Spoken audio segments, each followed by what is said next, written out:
Harry Maguire mengakui bahwa tugas Ruben Amorim sebagai pelatih Manchester United jauh lebih sulit karena ia sangat bertolak belakang dari Erik ten Hag. Meski begitu, Maguire tetap memberikan dukungan penuh kepada pelatih asal Portugal tersebut. Sejak ditunjuk sebagai pelatih kepala, Amorim telah mengalami 5 kekalahan dari 10 pertandingan.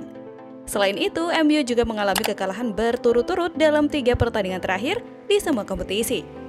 Amorim menghadapi tantangan besar dengan warisan skuad yang dibangun oleh Erik ten Hag, yang mengandalkan permainan transisi dan serangan balik.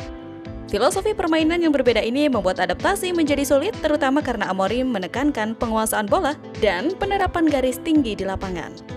Selain itu, preferensi Amorim untuk bermain dengan 3 bek juga menambah kompleksitas dalam tim strategi. Namun, Maguire yakin bahwa Amorim memiliki kemampuan untuk mengatasi awal yang sulit dan membawa Manchester United naik di klasemen. Harry Maguire menjelaskan kepada Sky Sport bahwa perbedaan gaya antara Amorim dan ten Hag membuat masa transisi menjadi sangat menantang. Masalahnya adalah, dengan manajer dan gaya bermain, mereka tidak datang dengan gaya yang sama. Kata Maguire, mereka adalah kebalikan total dalam hal apa yang mereka inginkan dan apa yang mereka tuntut. Ujarnya, perbedaan ini berarti pemain harus beradaptasi dengan cara baru dalam bermain, yang mungkin memerlukan waktu lebih lama untuk menghasilkan hasil yang diinginkan. Maguire juga menyoroti bahwa Amorim sangat menuntut dalam sesi latihan dan selama pertandingan, yang mungkin membuat beberapa pemain merasa tertekan. Amorim sendiri telah menunjukkan dedikasinya untuk meningkatkan kinerja tim dengan menerapkan prinsip-prinsip bertahan dan strategi bola mati yang lebih baik. Namun, tantangan besar tetap berada di garis depan yang tumpul.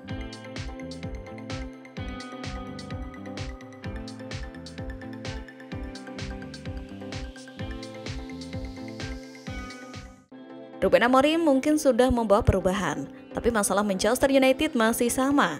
Musim ini, masalah MU terlihat jelas dari kelemahan mereka dalam situasi bola mati. Gol langsung dari sepak pojok Matheus Cunha dalam kekalahan dari Wolverhampton pada Boxing Day semakin menegaskan kelemahan itu menjadi kali kedua dalam 7 hari mereka kebobolan langsung dari sepak pojok. Musim ini tidak ada tim yang kebobolan lebih banyak gol dari sepak pojok dibandingkan MU. Mereka kini sejajar dengan Wolves dalam catatan 9 gol kebobolan dari situasi tersebut. Statistik ini menjadi gambaran betapa buruknya pertahanan bola mati MU yang terus menjadi masalah berulang kali. Ketika ditanya tentang rekor buruk timnya dalam bertahan dari bola mati, Ruben Amorim enggan membahasnya lebih jauh usai kekalahan tersebut. Setelah kekalahan seperti ini, saya tidak ingin membicarakan itu, ujarnya. Namun, Amorim menyadari pentingnya situasi bola mati dalam sepak bola modern. Kadang-kadang, Anda melupakan pemain-pemain kecil atau yang berbakat dan hanya memasang 11 pemain di dalam kotak penalti. Anda bisa melakukan segalanya di sana. Tambahnya, begitulah aturannya, dan kami tidak bisa mengeluh. Sebaliknya, kami harus melakukan hal yang sama. Jadi itulah tujuan saya saat ini, ujarnya. Amorim menegaskan bahwa timnya terus belajar dari kelemahan ini dan mulai memanfaatkan situasi bola mati sebagai senjata. Jika bola mati menjadi sangat penting hingga Anda bisa melakukan apa saja, kami harus mempelajarinya dan melakukan hal yang sama. Bahkan dengan pemain-pemain kecil, kami harus meniru dan melakukan hal yang sama, jelas Amorim. Baginya, perubahan aturan bukanlah solusi. Sebaliknya, MU harus menggunakan aturan yang ada untuk membalikkan keadaan dan mencetak gol dari situasi bola mati. Sementara itu, Maguire menilai lawan-lawan sudah sangat paham kelemahan MU. Maka MU terus-terusan kebobolan dari situasi bola mati adalah hasil perencanaan lawan.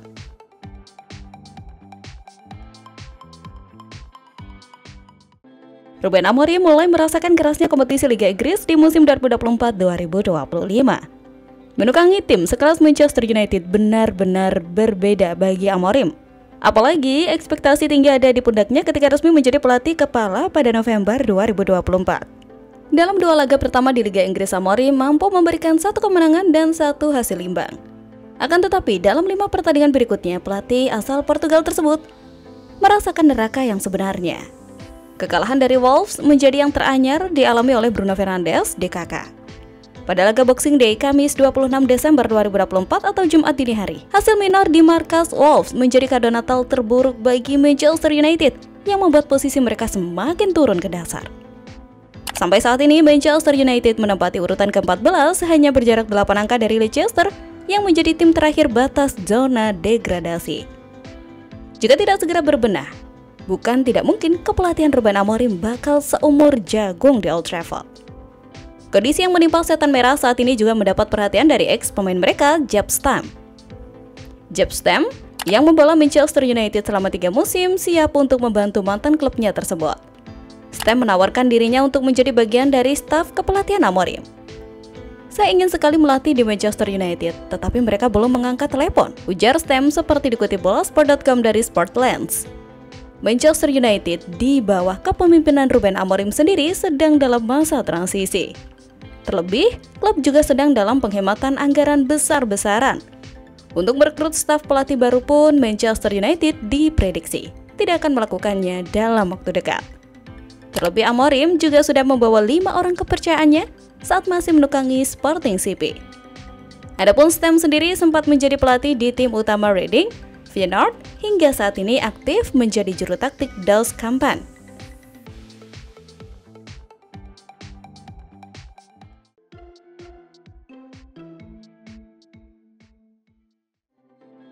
MU memang tampil mengecewakan di pertandingan ini. Mereka sebenarnya mendapatkan momentum untuk menyerang dan mencetak gol. Tapi finishing buruk ditambah kartu merah sang kapten jelas merepotkan.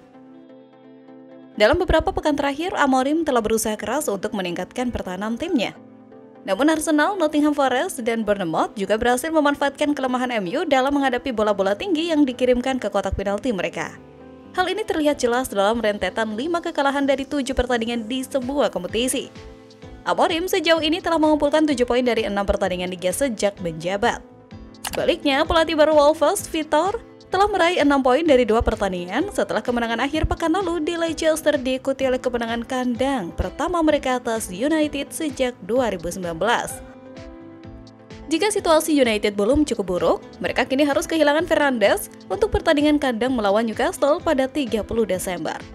Selain itu, gelandang Manuel Ugarte juga akan absen karena menerima kartu kuning kelima musim ini. Cerita MU beberapa tahun terakhir seolah-olah terpola. Pertahanan buruk, kebobolan aneh atau bahkan konyol, dan kalah mengecewakan. Ruben Amorim awalnya tampak berhasil menyembuhkan MU. Buktinya, laga-laga awal Amorim cukup memuaskan, termasuk kemenangan telak 4-0 atas Everton beberapa pekan lalu. Sayangnya, performa MU perlahan-lahan kembali menurun dan akhirnya kembali ke titik terendah seperti sebelum-sebelumnya. Amorim telah memimpin MU dalam 7 laga di Premier League, 2 kemenangan, 1 hasil imbang, dan 4 kalah. Jika diperluas dengan laga-laga di semua kompetisi, performa MU juga tidak lebih baik. Mereka memang menang di Liga Eropa, tapi kalah dari Tottenham dan tersingkir di Carabao.